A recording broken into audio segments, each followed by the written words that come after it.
She came from a wealthy family, but strangely, no man had ever shown interest in her. So one day, she walked into a shopping mall dressed as a beggar. Her goal? To find someone who would love her for who she truly was, not for her money or background. As she sat on the floor, a man walked by and dropped a handful of coins into her hand. She looked up, surprised, not just by his kindness, but also by how handsome and confident he looked. Then, out of impulse, she asked him for more money. To her amazement, he didn't hesitate. He pulled out a $100 bill, handed it to her, and started to walk away. But she called out to him again. The man turned around, clearly confused. And that's when she said something unexpected. In return, I want to grant you one wish. Right then, his phone rang. It was his mother. She reminded him that her birthday was tomorrow and insisted that he bring a girlfriend to the party, just like his older brother, who always showed off his dates at family gatherings. The man found the whole request ridiculous, but before he could argue, his mom hung up. He looked at the girl sitting in front of him. Without thinking too much, he asked, "Will you pretend to be my girlfriend for one day?" The girl was stunned. But remembering how kind he had been to her, she smiled and agreed. He immediately took her to buy new clothes. A short while later, she stepped gracefully down a staircase, transformed from head to toe. He was speechless. The scruffy girl from earlier was now poised and elegant. He couldn't believe the transformation. She smiled and gave him a sudden hug. Startled, he pulled away and reminded her firmly, "This is just pretend.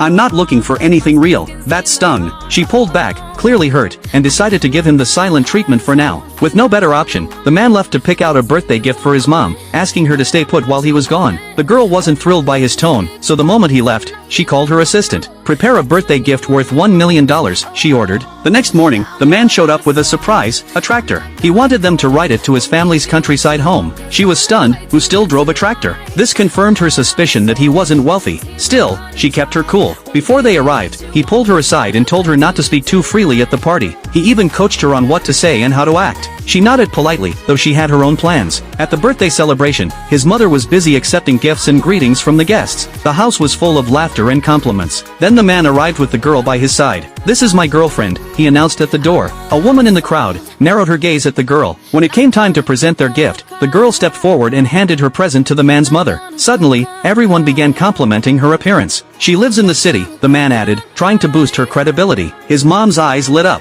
"Really? Tell me about yourself." The girl, remembering the script he had given her, played the part perfectly. The mother beamed, clearly impressed. But the sharp-eyed woman wasn't buying it. She stepped forward and questioned the man directly. "You were single just a couple of days ago. Where did this girlfriend suddenly come from? Did you rent her?" The man's mother turned to him, confused. "Is that true?" As suspicion filled the room, the girl calmly stepped forward and revealed her true identity. She was the heiress of a multi-billion-dollar corporation. Everyone froze. The skeptical woman rolled her eyes. "You expect us to believe that?" Without a word, the girl pulled out a stack of bills, $10,000, and handed it to the man's mother. But the crowd wasn't impressed. The skeptical woman sneered, "That's it? I thought you were loaded." Then the girl said calmly, "The real present is worth $1 million. Everyone fell silent. The man turned to her, stunned. Even he didn't know what to say. Still, the other guests remained skeptical. After all, she had arrived on a tractor. Even the man began to doubt her and quietly asked her not to say anything more to embarrass him. But she smiled and reassured him, "I won't let you lose face."